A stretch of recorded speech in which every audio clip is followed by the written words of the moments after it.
Vous êtes privé de vos propres fonds personnels sur décision administrative en attendant une éventuelle action judiciaire. Quels sont les motifs de cette décision qui vous ont été notifiés, Monsieur Niamsi? Bonsoir à vous tous sur RT, je vous remercie. Les motifs de la décision arbitraire prise par le gouvernement du président Macron à travers en fait deux ministres, le ministre de l'économie et des finances et le ministre de l'Intérieur, qui ont pris un arrêté conjoint. Les motivations qui sont avancées ne sont pas des motivations judiciaires, puisque l'exécutif français incarné par M. Macron a décidé de déplacer le palais de justice à l'Élysée.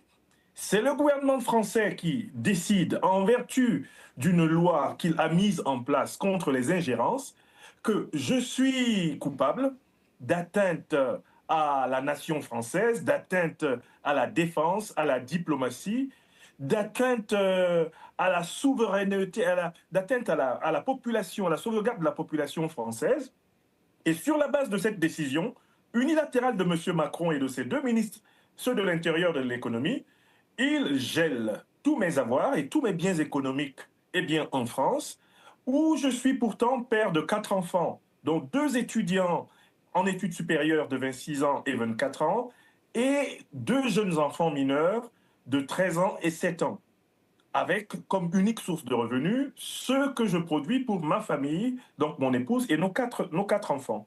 Donc M. Macron, en réalité, s'engage à me punir parce que je contribue à la critique de la politique néocolonialiste de la France en Afrique, mais il a ajouté un motif encore plus scandaleux.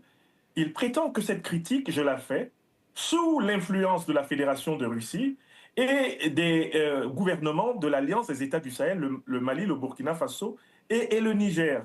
Alors que je suis professeur agrégé, docteur de l'université et écrivain depuis mes 19 ans, soit pratiquement 30 années de production de livres, de conférences, d'événements et de participation à des partis politiques, à des associations politiques qui ont constamment dénoncé l'occupation militaire de l'Afrique par l'armée française et toutes les armées néocoloniales et impérialistes, le franc CFA, l'ingérence de la France dans la désignation des dirigeants africains et le matraquage culturel de la francophonie contre l'africanophonie et la souveraineté culturelle des Africains. Je ne suis pas nouveau, je n'ai pas commencé mon engagement politique et intellectuel avec l'arrivée de M. Macron en 2017 au pouvoir en France.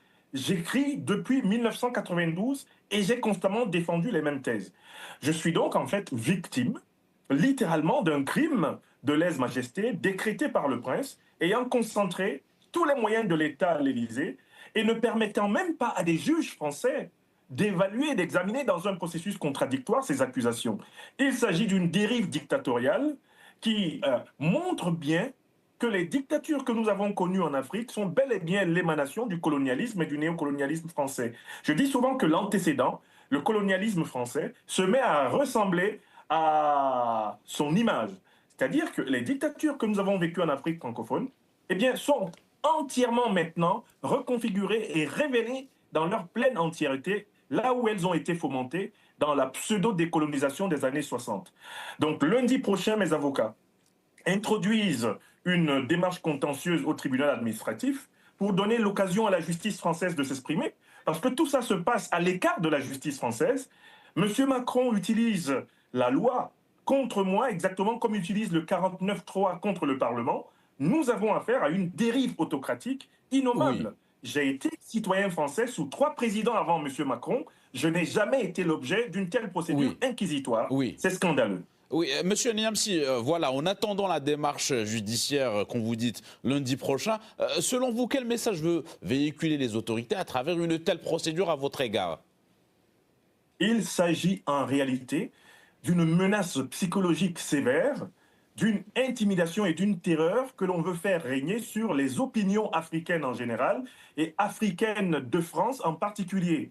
Il s'agit d'une intimidation de masse ayant pour but d'empêcher les Africains qui ont acquis la citoyenneté française ou qui sont des citoyens français à être solidaires des tragédies de notre continent natal. En réalité, le gouvernement Macron a perdu la bataille de la vérité, de la justice, sur le terrain des idées, sur le terrain du débat. Il a lancé une guerre communicationnelle contre les panafricanistes. Il l'a perdue. Et maintenant, il veut la remporter par des voies de fait, par l'assassinat de caractère, par des opérations homo et par le retour de l'inquisition moyenâgeuse française.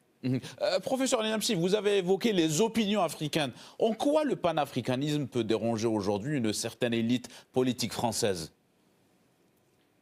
L'élite politique française de la Ve République a construit la puissance de la France sur l'exploitation éhontée de l'Afrique.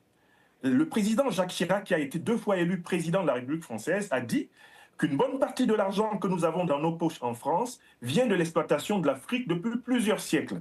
Et l'actuel président français Emmanuel Macron a lui-même reconnu en juin 2017 dans une interview délivrée au Figaro que la France a eu tort de détruire la Libye car il en a résulté partout des États sahéliens faillis et des groupes terroristes qui prospèrent.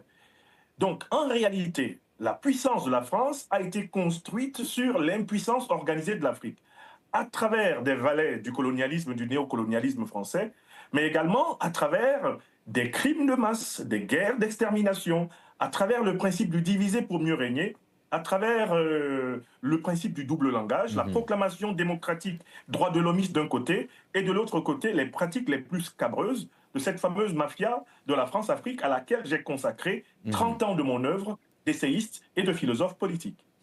Merci à vous, professeur Niamsi, pour ces explications. Je rappelle que vous êtes philosophe, auteur et président de l'Institut de l'Afrique des Libertés. Vous étiez avec nous en direct depuis Bamako, au Mali. Merci à vous, monsieur Niamsi.